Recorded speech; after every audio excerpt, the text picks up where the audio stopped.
Thank you, Mr. Speaker. I'm rising today to urge my colleagues to support H.R. 1227, the Ending Federal Marijuana Prohibition Act, which I've introduced with my Republican colleague, a fellow Army veteran and former prosecutor from the state of Virginia, Congressman Tom Garrett, where we are seeking to address our outdated and widely problematic marijuana laws by federally decriminalizing marijuana. FBI reports have shown that in 2011 alone, an individual in the United States was arrested for marijuana use, sale, or possession every 42 seconds. Every 42 seconds, mostly in poor and minority communities. Our current laws are turning everyday Americans into criminals, sending them to jail, ruining their lives, tearing apart families, and wasting huge amounts of taxpayer dollars to arrest, prosecute, and incarcerate people for marijuana use, a drug that has been proven time and time again to be far less dangerous than alcohol, both for individual consumers as well as for the people around them. Dr. Donald Abrams, who's the chief of oncology at San Francisco General Hospital, has talked about how in the 37 years that he has worked and served as a physician, the number of patients that he's admitted to his hospital with marijuana complications are 0. Number of patients that he's admitted due to alcohol use is, quote, profound. So rather than actually helping people, our current laws are turning them into criminals, forever impacting their future and the future of their families. Over the years, we've spent hundreds of billions of dollars locking people up for nonviolent marijuana offenses, creating strain within our criminal justice system, clogging court calendars, and resulting in further overcrowding our prisons. Now, just a few weeks ago, I had the chance to go and visit a number of our prisons and jails in Hawaii, where I saw firsthand the crumbling infrastructure, the extreme overcrowding, and facilities in dire need of upgrades, as well as the shortage of services that are actually needed to help rehabilitate people and reduce our recidivism rates. So whether you personally think that marijuana use is good or bad, whether you would choose to use marijuana or not, the question is, should we really be sending people to jail and turning them into criminals for it? The answer is no. The fiscal impacts, the social impacts of our current policy are having devastating ripple effects on individuals and our communities and are only continuing to perpetuate the problem. For example, the contradiction that we see currently between state and federal laws on marijuana has created a serious problem for many of our local businesses. I've talked with local bankers in my home state of Hawaii who express great frustration and even confusion about the contradiction between our laws. The fact that our state of Hawaii has legalized and authorized marijuana dispensaries to grow, process, and dispense medical marijuana. Federal law also prohibits banks and credit unions from offering any type of financial services to both businesses and individuals whose financial transactions have anything to do with marijuana. So what this means in a practical term is that our state-recognized and licensed medical marijuana dispensary owners, as well as their employees, they can't open a bank account. They can't get a loan from our local bank. The businesses literally have to hold thousands or even millions of dollars of their transactions and conducting their transactions in cash. Businesses that provide services to these medical marijuana dispensaries are also unable to access financial services due to the gaps between federal and state law. So as we look at ways that we need to update our outdated drug policies and the need for us to reform a very broken criminal justice system, we need to take into account the growing body of evidence that suggests the medicinal benefits of marijuana, including preventing epileptic seizures, reducing anxiety, and even halting the growth of cancer cells. However, the FDA still currently classifies marijuana as a Schedule I classification, basically saying that marijuana is just like heroin, LSD, and MDMA, ignoring the fact that at least 28 states, including my home state of Hawaii, have already accepted the medical use of marijuana under state law. In addition to passing H.R. 1227, We need to require the FDA to remove marijuana from Schedule I based on state-accepted medical use. These reforms that we're calling for in this bipartisan bill are common sense, and they're long overdue. Long overdue changes that will help to reduce the strain on our criminal justice system, create certainty and reduce contradictions and confusion between state and federal law, and updating those federal laws to actually meet the needs and progress that states are making across the country. Thank you.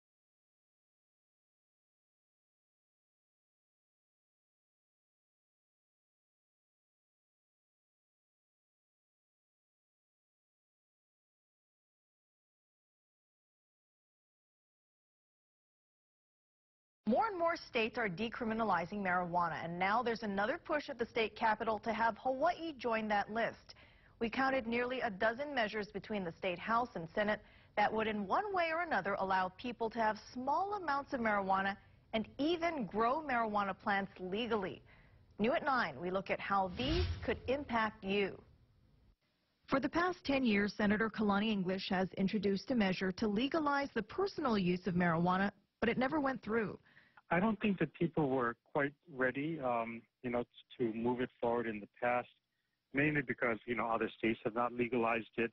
The social policy wasn't established in the United States. Right now we have more than half of the states have legalized or they're decriminalized some form of marijuana. He wants to give it another shot, calling to legalize 1 ounce of marijuana for personal use, taking away all the criminal and civil fines for having that small amount for anyone 21 or older. So we're looking at it first as a, social policy, second as a source of revenue, and third, really because our medical marijuana dispensary law has not been implemented, we have a lot of people that simply need to get their medicine as well. Senator English notes in his bill that in the first half of 2014, Colorado collected more than $18 million from its special tax on marijuana sales. Senator Josh Green also introduced a bill that would allow people to have 1 ounce or less of marijuana, but it would also create a civil penalty if the person is caught with the marijuana on school property. If any children get it, of course that's not acceptable. We will always support our law enforcement personnel to make sure that if someone was pushing marijuana toward a kid near a school, we will bust them. In addition to being a lawmaker, Green is also an ER doctor. Look, I'm a physician. I work on this issue. I see alcohol and hard drugs affecting people infinitely worse than any marijuana ever affected anybody. I've never seen a marijuana overdose. The legislative session just started, and tonight was the deadline to introduce bills.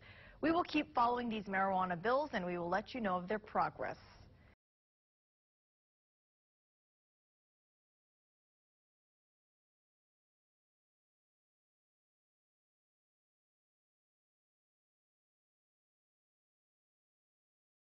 Hawaii Congresswoman Tulsi Gabbard introduces bill to decriminalize pot.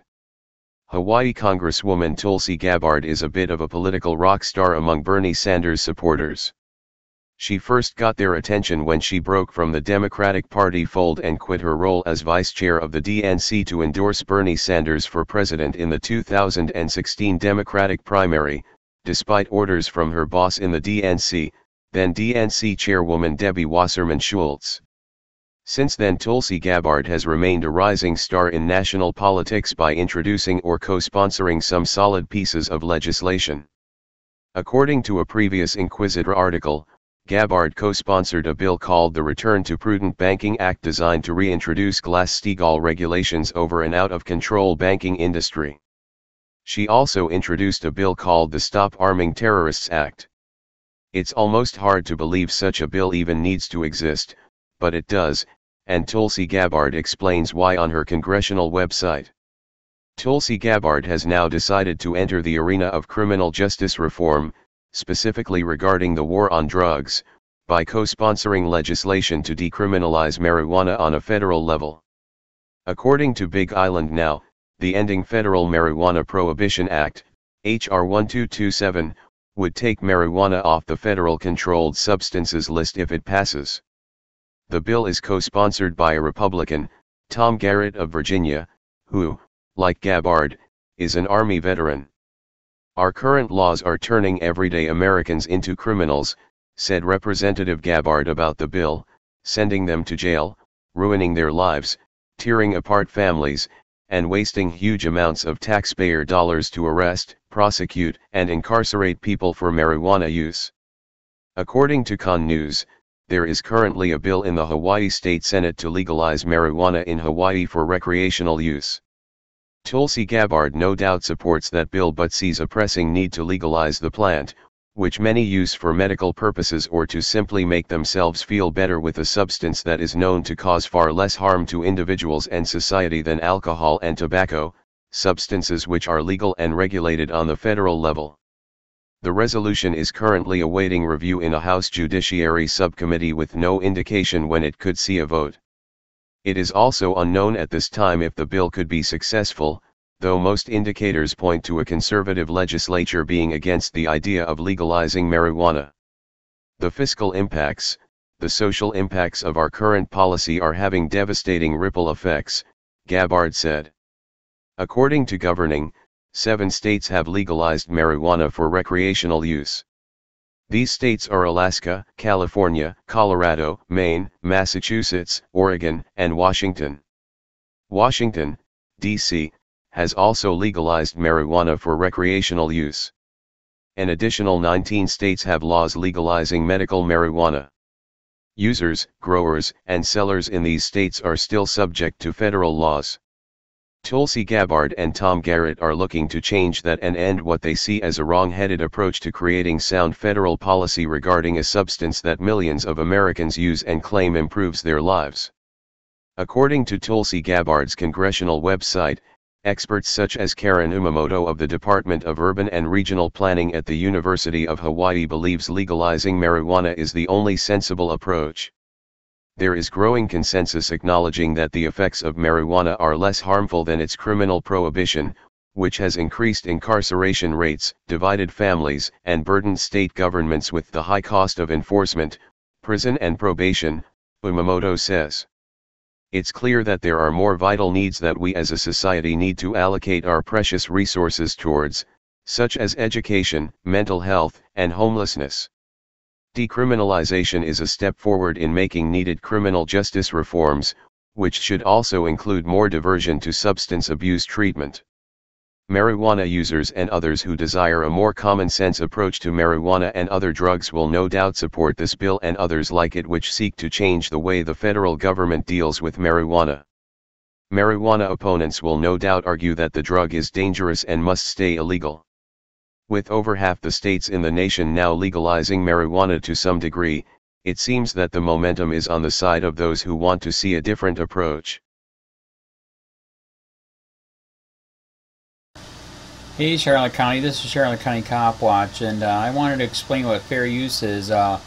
You can use pieces of news articles if you're doing it for news reporting, you have commentary, and you're doing it for education purposes. So that's what fair use is, as you can see right here. Another reason why I wanted to make this video is to let you know I have just joined with Patreon. A nice thing with Patreon, I make no money on YouTube. They took the money away years ago, and so this is another way to give, and it's a nice thing too because you can give monthly. You can give $1, $5, $10, whatever. I do 4 to 5 hours a day on trying to wake the sheeple up on how corrupt it is and different ways that you can fight the corruption. So Patreon is a way that you can do it, and then of course the old way is still there. Donate to Charlotte County Cop Watch with PayPal or credit card. So keep that in mind. 4 to 5 hours a day. I make no money, but the corruption happened to me and I'm sick of it, so I'm trying to wake people up. But my wife would love it if if we could get some help out there. There's 47,000 subscribers. Just think if each one of you subscribers just gave let's say